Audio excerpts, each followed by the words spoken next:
Why do you always laugh in the beginning? You're creeping the whole audience out. Nobody likes this. Why not? We have 20 listeners and all of them just stopped listening. They might have. But that was really fun for me. I enjoyed Okay. that. I needed that. You know, it's a spooky episode. It is? Kind of. It's a spooky game. Kind of. It's horror-esque. We'll get into it. Welcome back, everybody. Hello. I'm Scott. And I'm Steven. And we are Soul of a Gamer podcast. That's who we Every are. week we play a game. We give you an in-depth description of how the game was made and an in-depth review of how we felt the game fared. Also, we usually share a couple of reviews, the general consensus online. So, pretty much. Yeah, so you get all over, and we try to keep spoilers to a minimum. Yes. Although with this game, I believe that's hard. Just so you guys know, there is a spoiler warning for my part. Okay, yeah, I was going to say there's a couple of things that I pretty much can avoid most spoilers, and we won't say like everything, and kind of a lot of the way people survive is kind of up to you, so... Yeah. There are some things that I had to put in here, like stuff about the janitor and shit, so... That's fair. But this week we are playing Killer Frequency. Yes. And then last week, we hope you enjoyed our episode. Yes. The game. It was gosh. I know. I feel you. Like when we're this far, we're pretty far in advance, guys. We're like a couple weeks out from the last episode we released. Yes. So then we forget because the last episode we released just now was Sam and Max. Yes. And I'm like wanting to say Sam and Max, and I know that's not going to be right. Night Trap. Yeah, Night Trap is our last one. But I want to say Sam and Max really bad because that's what's technically released in our viewpoint, but it's not because we're a little bit ahead of what we're doing. Exactly. But yeah, we are playing Killer Frequency, but we did hope you enjoyed Night Trap last week. And oh, yeah. We really enjoy Night Trap. That's a really cool game. It's a weird fucking game, but it's cool. Oh, yeah. But before we start that, what are you playing this week? I was just about to say, let's jump right into what we're playing this week. Oh, what the hell are you playing this week? I like it when you said it like that way the first. You piece of shit. What am I playing? I've been trying to beat Paper Mario forever. Oh, really? I've never actually played Paper Mario. It is really fun. The original Paper Mario was really fun. I always get to one point, and I always stop playing, and I don't know why I do this. Interesting. But I just went past my point of no return. Oh. So I got past that point, and it's near the end of the game, which is the stupidest part. Like, I've gotten to this point so many times, and I just stopped playing, and then I can't remember why I was even playing in the first place. And I forget the entire story, and I don't want to continue it. It's okay. I've done the same thing with the show Fairy Tail. I've watched the first season 3 times. I have not watched past the first season ever. It gets rough. I don't know why. It gets rough. I really enjoyed Fairy Tail when it was out, but I don't know. They really jumped the gun on a lot of shit. That's fair. And I was like, it's a big anime. It's got a lot of episodes, but I watched the first season over and over again, and then I just stop. I don't know what it is about it. The other thing I'm playing right now is a Pokemon game. I had texted you about it. It's called Pokemon Crystal Clear. Oh, yeah. It's so fucking interesting. It's a ROM hack for Pokemon Crystal, so you have to have like a ROM of Pokemon Crystal in order to make it. Okay. It's really fucking cool, though. You get to start wherever you want. Interesting. So any city in either Johto or Kanto. Ooh, okay. Okay? And each city has a difficulty rating for starting in that city. Oh, okay. So the Pokemon you run into might be stronger than the Pokemon you're given at the beginning. Okay. You can buy houses in the city in the game. You can. Interesting. Yeah, it's really interesting. You can catch all the Pokemon. There's no trading or anything. Like they even have a guy you can trade with in game that'll help evolve your trade only Pokemon. Oh, okay. And that's really cool. And they sell all the stuff you need in order to make Pokemon evolve. Like, the point of the game is to kind of have an open world feel where you're not restricted by getting this gym badge before you can move on to this area. Yeah, that's kind of cool. All right. Yeah, it's really cool. And they put a lot of time, and you get character customization and everything. Like, nice. You customize the way your bag looks. It is actually really fucking cool. All right. And they do a lot of things that I don't know what came out first, honestly. I don't know if this game came out or this ROM hack came out before X and Y did. But if it did, Nintendo straight fucking stole all of their ideas. Oh, really? Because I think in X and Y is when they started making it so you can't faint when your Pokemon's poisoned and you're walking around. Instead, you go down to 1 health and it says, your Pokemon's all healed up. Don't worry about it, bro. Right? And that's what this game does. This game allows you to have any Pokemon follow you, just like they did in Pokemon Yellow. But you can pick which one, which was really popular in Heart Gold and Soul Silver. For sure. Like, I'm just curious if this came out before all those things, because if it did, holy shit, did Nintendo rip them off hardcore. Either that or the person who hacked it and made that game copied a lot of those things too. Yeah, if he made it after. I don't know. Yeah. I don't honestly know the timetable. I can't really find it because, people who do ROM hacks aren't really upfront about who they are because Nintendo's so fucking sue happy. Yeah, I mean, fair. Yeah. Fair. But I'd love to know what came out first. I might reach out to the Discord page I found all this information on and see if they know who made it so I can give them a chat and see. Okay. See I've always process. debated playing one of those like fake kind of Pokemon games or like one of the broken Pokemon games or like the one where you can fuse like any two Pokemon together. Yeah. They're cool. I like the ROM hack Pokemons are really cool. There's one where you play entirely as Team Rocket and instead of catching Pokemon in the wild, you steal trainers' Pokemon. Oh, okay. That sounds fun, actually. It is. It's really cool. Like, they have some cool ROM hacks out there. Nice. Yeah, for me, my wife and I we had just played through Dark Souls 3 together, and I was sitting there and I was kind of debating playing the Elden Ring DLC, so I asked her if she wanted to run through the story of Elden Ring with me and then get the DLC and run through that incorporated into the story. So the last like week and a half, I've put like 50 hours into Elden Ring, and she's put in 90 hours. You guys are nerds.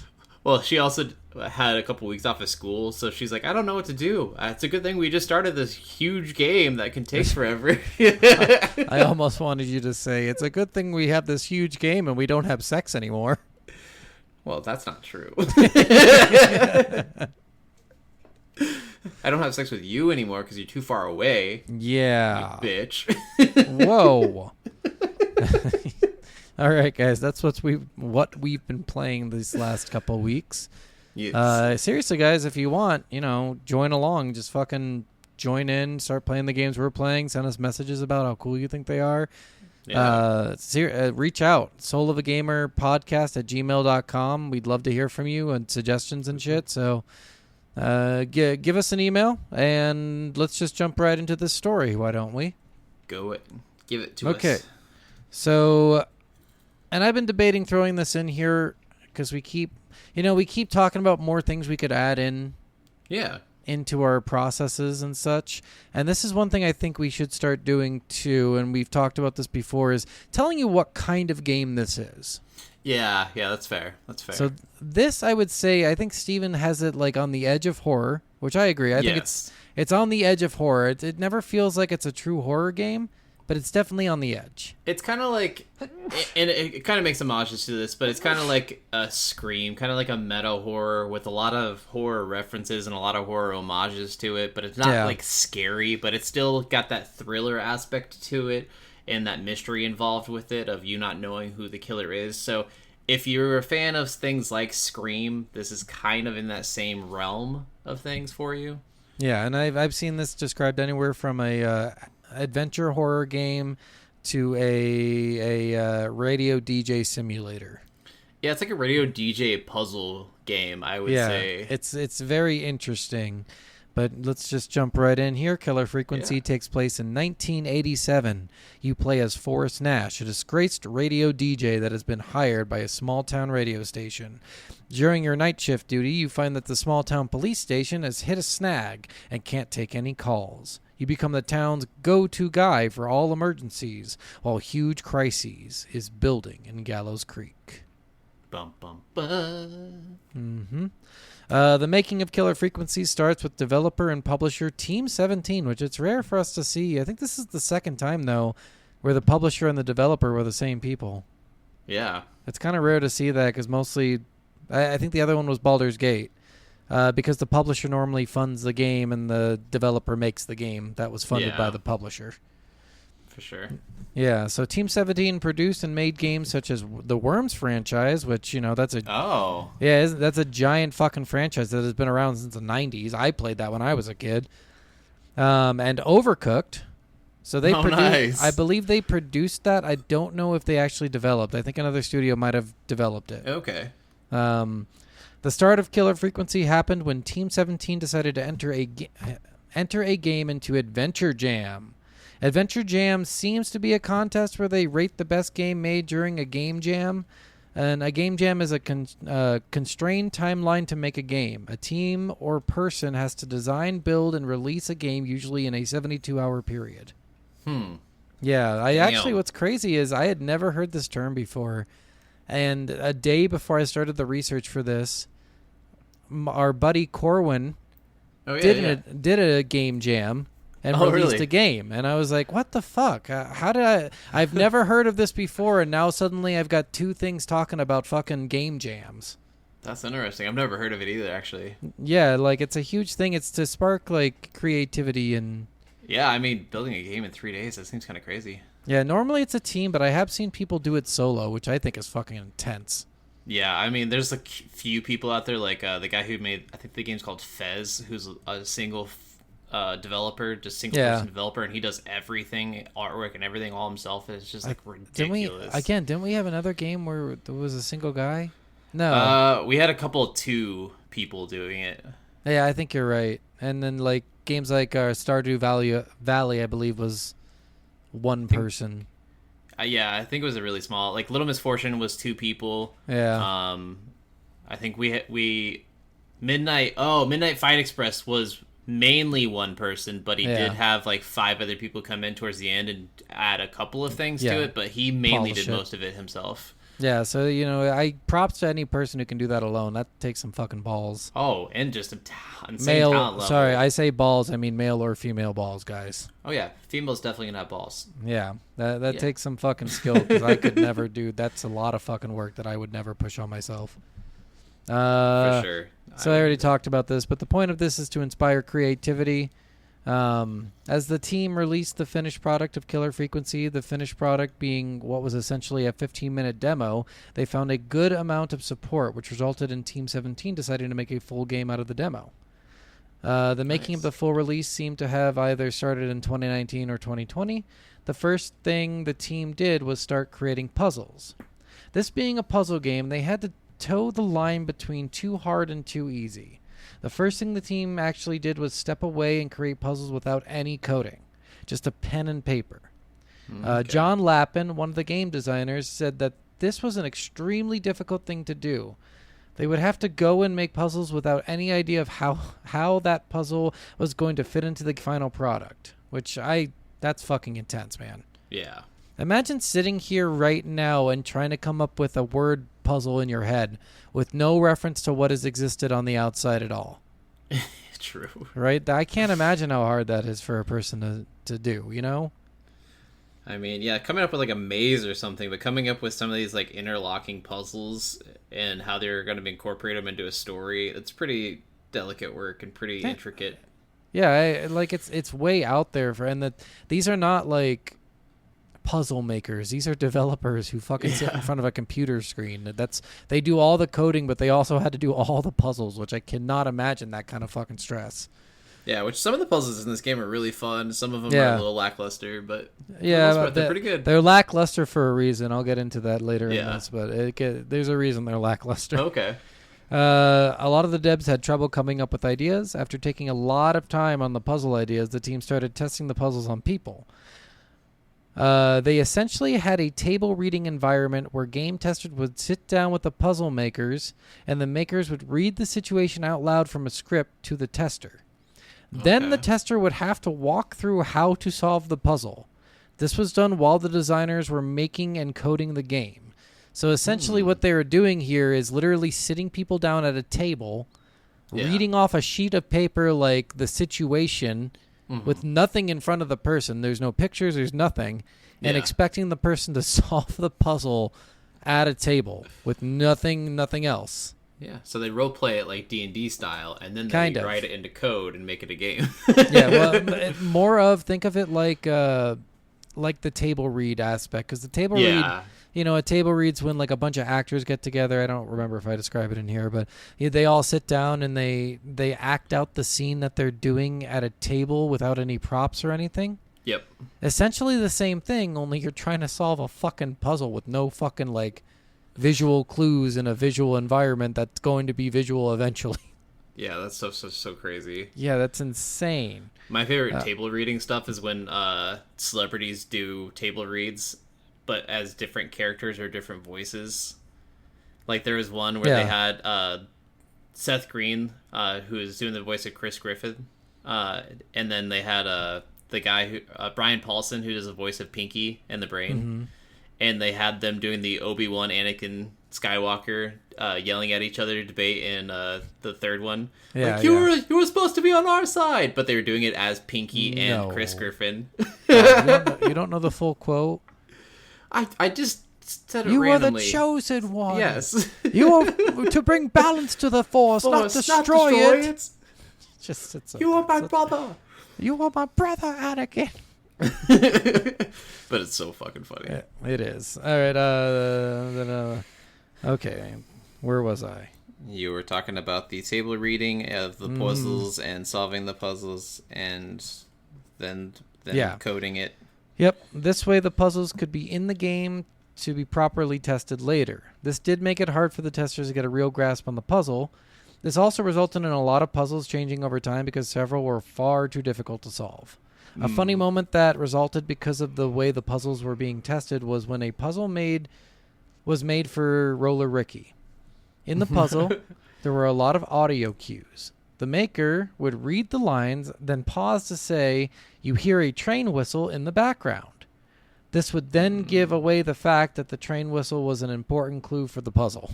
Yeah. Yeah, because, why are you going to stop to say, "You hear a train whistle in the background"? Like... They should have just had some, like, guy in the background just, instead of, saying you hear a noise, just, like have it play. Yeah, it would be pretty funny. This puzzle was ultimately scrapped from the game and replaced with a more narrative approach for that specific character. Yeah. Chris Chester, the senior producer of the game, said that the Maurice puzzle was far too difficult in its original iteration. He said that he knew the correct answer of the puzzle, but would still fail it 50% of the time. Wow. The Maurice puzzle was also one of the more polarizing puzzles for the devs. John said that when making it, the crew could not agree on the floor plan, and a lot of disagreements were had during the designing of the puzzle. This puzzle was also difficult because of the perception of the player. In the puzzle, you have a floor plan, but you cannot see how the actual rooms look. One of the rooms on the floor plan is called the boardroom. John said that people's perception of a boardroom varied because some people thought a boardroom would have a windowed door and the walls would be windows as well, so you could see into the boardroom. This perception led to some people not following the intended way to solve the puzzle, thus failing it. Each of the puzzles had a unique names that were made. One of the names that was made for a puzzle was Save Clive. Oh, okay. Right? Yeah. Clive is a character in the game that is mentioned often, but already gone at the start of the game. Yeah. The original idea of Clive was to have him as a red herring character, but the team did not know how the red herring would work out story-wise.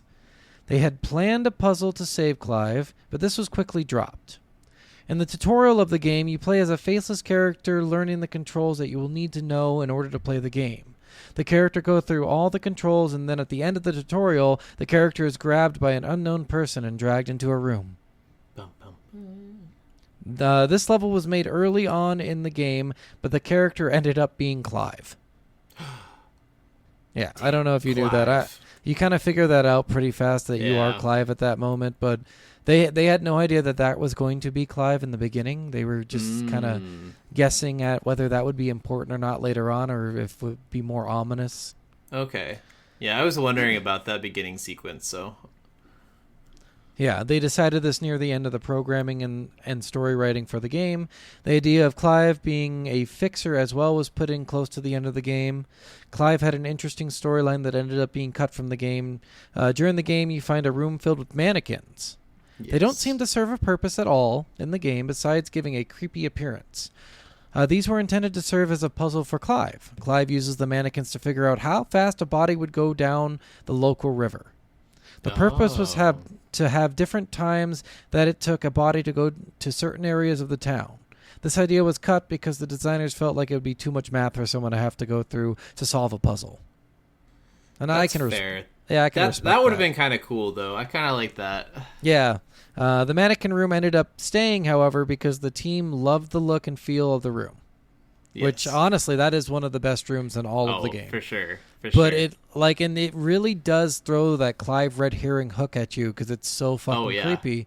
But then there's no resolution to the mannequins. You have no idea why there's just so many mannequins in the fucking room. Yeah, but there is a achievement tied to the mannequins that I'll talk about later.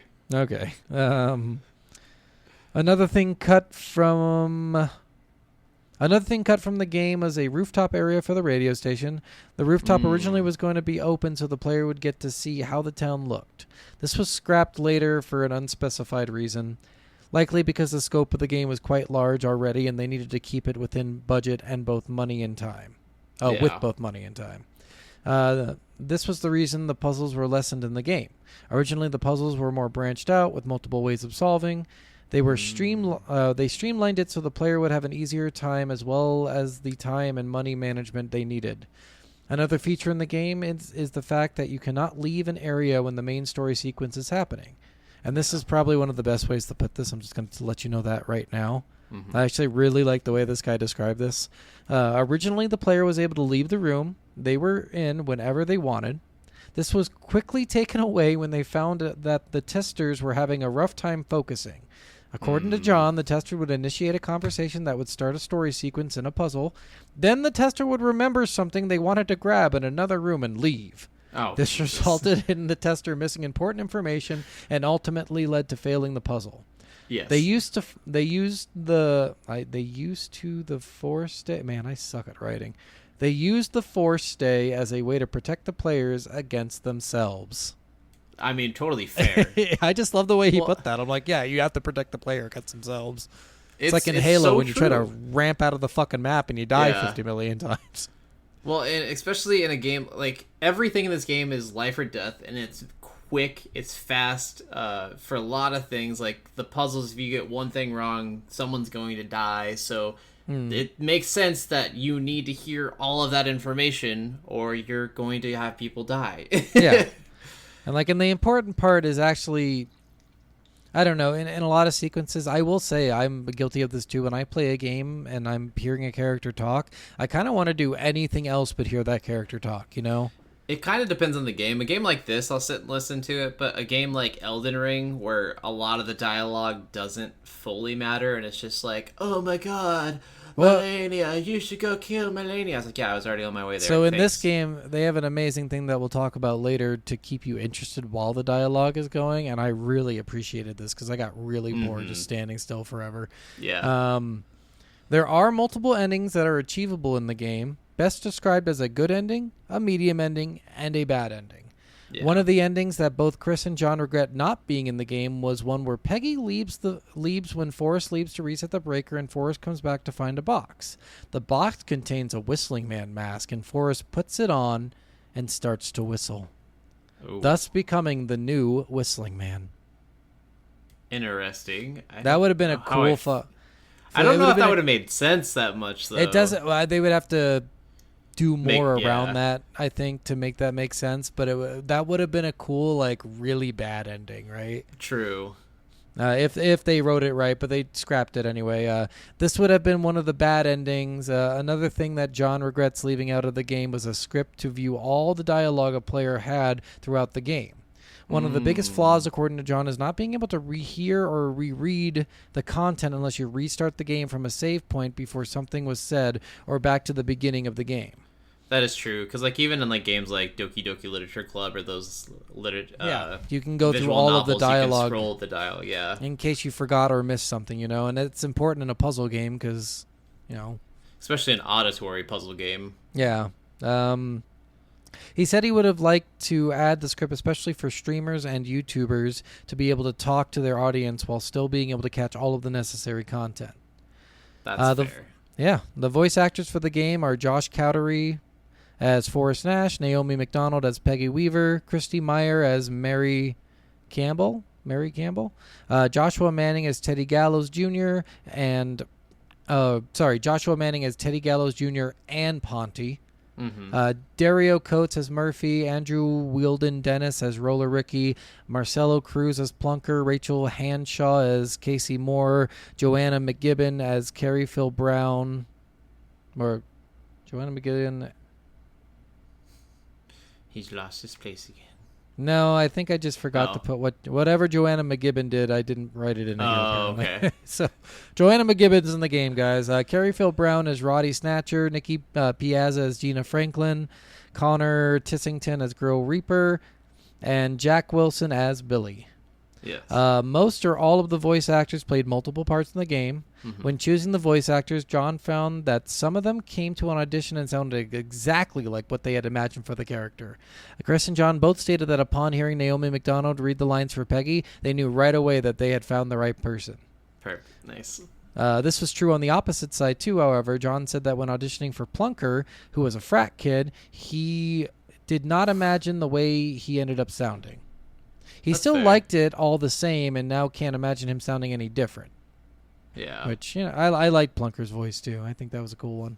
Oh, nah! Yeah, not the dude. Like, it's just the most frat thing you could hear. We got the beer, don't worry! Yep. When casting for the voice actors, the crew actually did not have any experience in auditioning for voice casting. Only one person on the crew had ever really done it before. They also spent only 2 weeks casting the crew. The character of Ponty was one of the only characters that the team refused to write a death for. Okay. And you remember who Ponty is? Not at the top of my head. Ponty's Pizza. He kept calling in all the time. Yeah. Fucking Ponty. God damn it. They refused to write a death for him. They loved the character so much that they recorded a ton of lines for the character to say. They had him calling the radio station 18 times in the original script, but ended up cutting it down to a more manageable number. It's funny every time. It's so it is. And funny. It's so fun that they love that character so much that they refuse to write it down. Everyone else, they're like, fuck him, let him die. But that one character, they're like, no, he's staying alive forever. He's too precious, yeah. Mm-hmm. He's annoying, but he's precious. Oh, and it's funny that you say that. To the team, Ponty was too precious to kill off. That's literally the word they used when I was watching the video on that. That's amazing. Yeah. This was a huge ordeal, but they felt like they came out with the right people overall. The team had never worked on a VR game before either, so they had no experience with coding for VR. This was troublesome because things they coded for the flat screen had to be different from what they coded for the VR. Originally, they envisioned the game to be a sitting at a desk experience. However, they felt that in a VR environment, that would be too boring. True. Which I agree. I think if you imagine like a VR where you're sitting down, you are the most bored person in the fucking world. I think there's a possibility of getting it and doing it right, but most people will not. Yeah, and go in this for that, game, and I don't it would think have to be done worked perfectly to keep your attention that long. Yeah, and I think this game is just too. This game would be too boring. I think. Yeah, I think for so. Sure. Yeah. So then the game came out on most platforms on June 1st, 2023. It has had generally favored reviews. The price of the game is $24.99 for VR and is generally on sale for 60% off on Steam and other platforms. Yep. And that's it. All right. Yeah, no, that's amazing. So let's get right into the best and the worst. All right. So as we were kind of talking about it, I guess we should kind of go with it. Ponty always calling and trying to get free advertising on the radio show was hilarious, and he's always pissing off Nash, and it's so funny because like it'll start as like a normal conversation, and then all of a sudden he's like, wait, did you just say pepperoni? Why would you say pepperoni? Come down to Ponty's pepperoni! Ha ha ha! And he's like, God damn it! Hang up that phone, Peggy! Don't ever call again, Ponty! Yeah, He just gets so pissed every time. I think the piss was funny the first time, and then it got a little uncomfortable every single time he got pissed. I'm like, why are you so mad, dude? I thought it was something to fun. do with the fact that he got fired from his previous station, but I didn't Probably understand. so, but like I don't know, like I laughed every time he got mad, and I thought it was Yeah. really kind of funny, like dynamic between the two. I think one of the best for me in this game was definitely they have a little trash can with a basketball hoop yes, on it, and a bunch of paper you can throw into the trash can, and I'm endless like that. paper. Yeah, and that is fucking perfect because while I'm listening to a bunch of people talk for 8 hours, Yep. that was the perfect way to keep me interested in it. Well, and I loved it because on the start menu, like when you hit start to like save your game and stuff, it had a tally of how many baskets you made on the right hand side, And like how many records you found, I think, and something Yep. else. So How many I thought keys that you was found. yeah, I thought that was pretty great. That's honestly just a lot of fun. And yeah, it's a good time killer while you're just sitting there listening to people just complaining about random shit. You're like, yeah, cool. Or I love the soundboard. Yeah. You can mess with the soundboard, which you can actually like. I didn't notice the soundboard and all the different buttons you could do until I was talking to the mayor, and he was saying all that like annoying stuff. So I just sat there and was like, boo. Oh, not the mayor, the mayor elect. Yeah, no, not the mayor elect, the guy. Well, who's he's running going. for mayor. Yeah, that's what that's called, isn't it? No, mayor Someone who's elect. going. Mayor for elect mayor. means that he's already been elected mayor and he just hasn't taken office yet. Oh, okay. Yeah. Well, guy trying to become mayor. Yeah. One of the people in the running. But yeah, like I kept on just hitting like the boo button and stuff like all Yeah, that, and yeah. that was a fun like, little thing. I do think that the radio host is a super unique thing that I haven't seen in a video game, and I did kind of like this simplistic approach of just like play the music, introduce the song, answer the phone, kind of turn off the music when you're talking, kind of that kind of simplistic approach. It was fun. Yeah, and I think this game would be a lot better on VR. I'm going to be very honest. I almost just True. wanted to buy the VR version just to play it on VR to see if that's right. On computer, I did feel like this game falls flat a little bit. It's a little boring. There's a lot going on. Some of the things you have to do as a radio DJ is like play ads and shit. I'm like, this is like it maybe take it one step too far in the radio DJ bit, which maybe people like about that, but I really didn't find entertaining. I thought it was fun because it's just part of the job. So it's a Yeah. thing that probably a lot of radio hosts don't like doing too. And a lot of podcasters even say they hate having to add ads, but it's what makes you the money. So Yeah. it's one of those things that I get it. Yeah, and I'm not saying they shouldn't have done it. I am saying that for me, that was kind of boring. If That's you like true. that menial kind of do this because you have to stuff, that's fine. I mean, if you like the realism behind it, that's great. You'll like that. I just felt like it, again, one step too far. They probably could have taken the ads out, left everything True. else, and I would have been cool with it. I did like some of the ads were kind of funny though, especially like the dojo one. Yeah, yes. I do think that this game, it's one of those games where it feels like it's going to be scarier than it is. The atmosphere around everything, you feel like you're going to have a jump scare 24/7, but there's really only like a couple of loud noises here and there, and there's like one main jump scare towards the end. Yeah. And I thought the entire time I was like kind of like getting anxious, like, oh god, something's gonna happen. Like I'm gonna be walking around the radio station, especially in the basement, and someone's gonna attack me. But there's none of that, so don't worry about that if you're worried about that. I do think the story and dialogue are really amazing in this. I do think the dialogue kind of sells the game, and it kind of has to. It has to keep you intrigued for everything, and it's the way you solve all the puzzles, so that's always kind of fun. One of the things I hated about this game, there's a point where you have to go into their cellar, and I don't understand any of the key things in this game because they're like, you don't get any keys to anything that you need to do, and you have to go through these inane ways to get there. But then when you do the cellar thing, you have to open it up with an electric button. And then you just leave it open while there's a fucking killer on the loose. Yeah. And I'm like, okay, can I close it now? How about we close it now? Can we close it now? Just like, and of course later on they get down there to turn off the fucking power, and I'm like, well, yeah, we left the fucking cellar door open. Of course they did that. Right. Seriously though, I also, one thing that's can be good, can be bad, kind of just depends on how you take it. This game follows, like I said, kind of every horror trope, like having a dead killer, or a killer that kind of like, oh, this killer was around 20 years ago and magically around again now. Yeah. And someone having a family connection to the killer, and a revenge plot for a night that's gone wrong, and all those normal horror tropes in the game. So one other things that I really think this game could have used, I know this is not essential, but this is a helpful thing that a lot of games end up doing. So there's a grab mechanic in this game where you can grab something, and if you have something in your hand, you can't grab another thing. Yeah, you can switch hands and then grab something, but you can only... It's weird. And also, when you have something in your hand, things don't highlight anymore to grab. Yeah, which was really annoying. So I think one thing they could have fixed about this is change it so when you grab something and you grab something again, you'd swap out the thing you have in your hand already.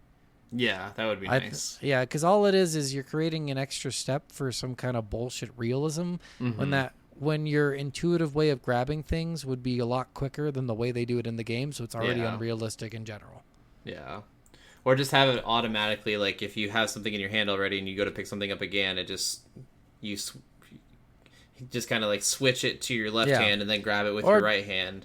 And if you have both hands full, you just drop something. Maybe drop something in your left hand. Like either way, I think they needed that instead of making you switch it, then making you pick it up, then making you look at it, then making you put it down, then making you pick something else. So like, there's not a lot of times in the game where you're needing to pick up multiple things. Really, the fuse area is like the only thing that I can think of. You had to have multiple things. I mean, if you were just like, in my case, I was just exploring around and picking shit up because I'm like, what if this is... And a lot of the times, like, I'd go out into the world and then find something and say, this looks like it might be important. And then I just bring it back to the office and leave it in there. And then it turned out to be important later on.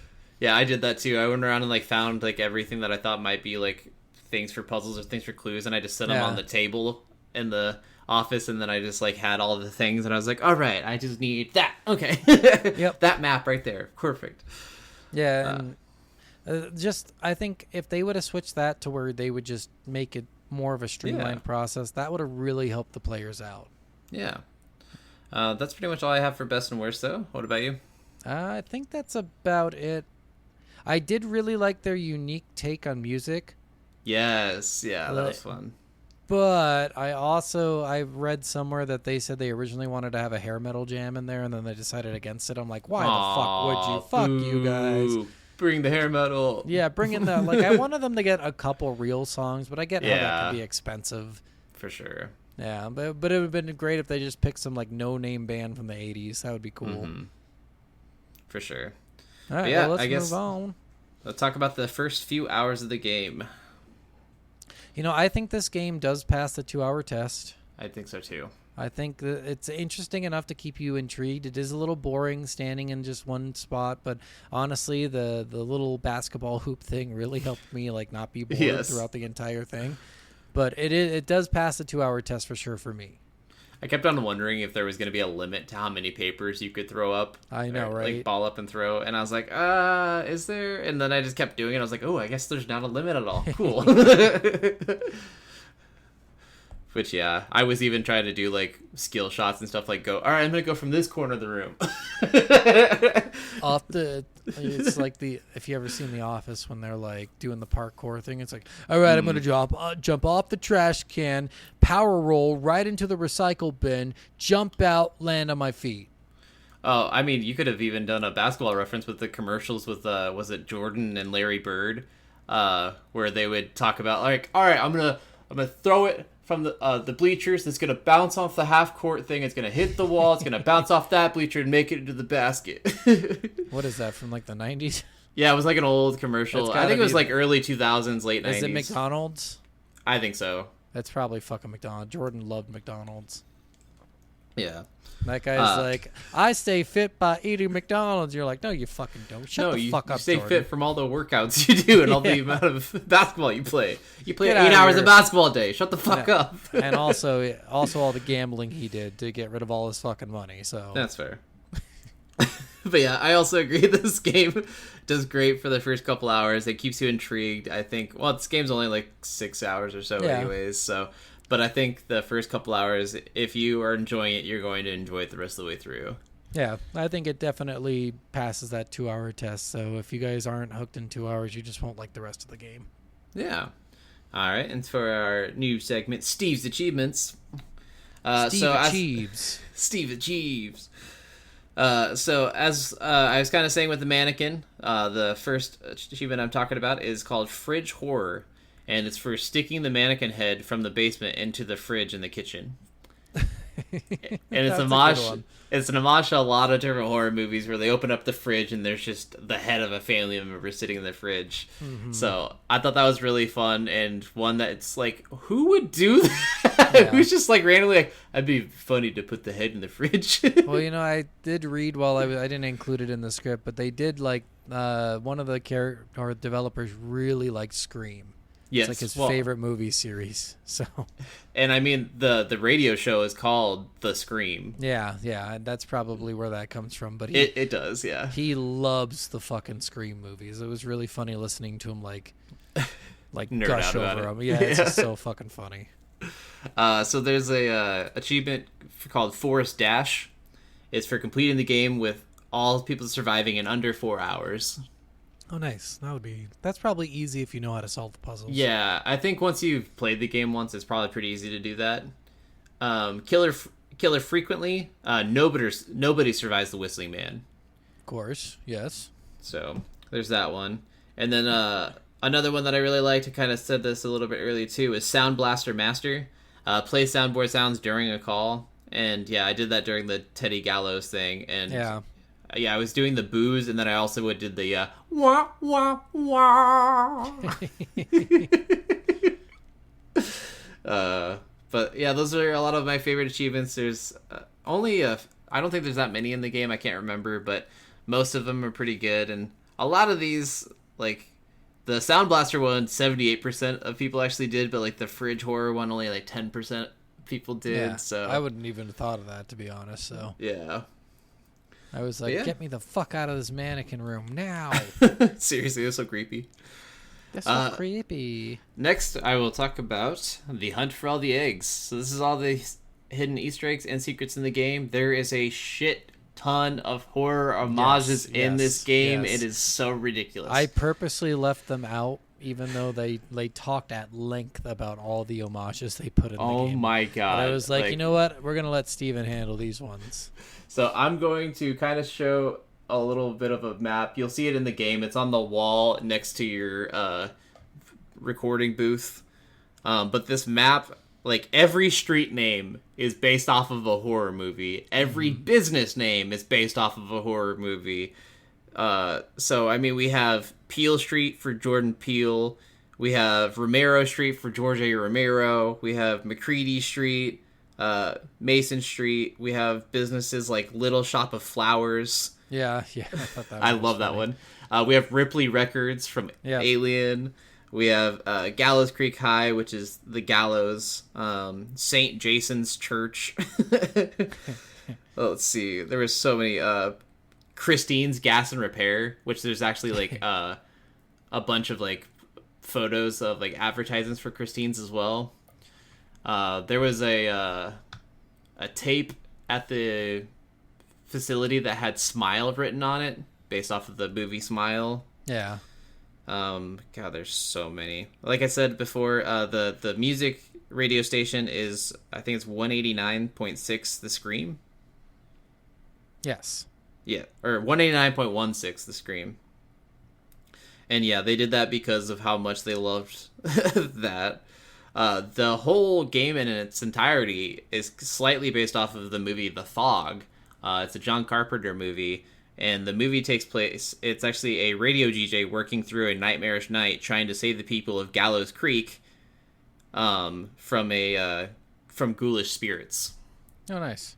So they kind of they talked about the Whistling Man being a ghost and stuff at first. That was kind of that extra homage to the fog. Mm-hmm. So there's even like a horror game or a horror movie based off of a radio DJ, and I was like, wait, what? I haven't actually seen that movie before, so I'm gonna have to watch that. I haven't even. All I can think about is the Stephen King book, The Mist. Yeah, that's about all I can think about with the fog, but I doubt it's based off the same thing. I forgot which carpet it is, but there's a carpet in one of the rooms of the station that actually it's based off of The Shining. Mm-hmm. It's a little different color-wise, but it's got the same pattern of the same like hexagon and line shapes. Nice. And then a lot of the different like magazines and ads you'll see, like there's a magazine ad that has the Evil Dead poster kind of image to it. There's a magazine ad that has the poster for the original Friday the 13th. There's one for Grave Encounters, I think, is one of the other one. Yeah.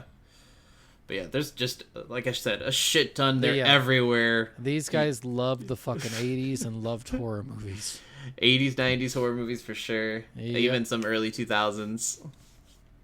But yeah, that's pretty much all I have for the Easter eggs. Like I said, dive into it as much as you want, but you're going to find endless ones. The entire game, you're just going to be like, oh, that's one, that's one, that's one, that's one. Some for every horror one. Exactly. So I guess we get right onto our last segment here. What's it worth? This game is hard. You know, I like it when the games are easy, because if they suck really bad, it's really easy. And if they're really, really good, it's really fucking easy. These middle-of-the-road games, like, it's hard to give them 1% or the other, right? Okay. So, in my opinion, this game is probably a 3 or a 4, right? Okay. And I lean more towards 3 because I get kind of bored just sitting in a booth the entire time. That's why fair. That basketball hoop was my saving grace. Because it's just like, it is cool to have a narrative approach to game making where you put a lot of story in there. But to be fair, the story wasn't all that interesting. The characters were very forgettable. Like for the most part, it was very convoluted with how that character died and what the point and the fixer and everything. Like it was just it was a lot. Yeah. So I'm gonna go off on a 3. I think a 3 is where I'm sitting right now, just because I do feel like the game can be a little boring. For me, I think this is a 4. I really do love this. It feels really fresh and retro at the same time. It's a fun game for any horror movie enthusiast. I loved all the references to it. I love the storyline. It fits with every movie trope ever, and I don't know. I had a really good time with it. I really enjoyed the dialogue and the voice acting, and it was so unique. And I hadn't ever played a game like it that I was intrigued the entire time. Yeah, well, I'll give you that.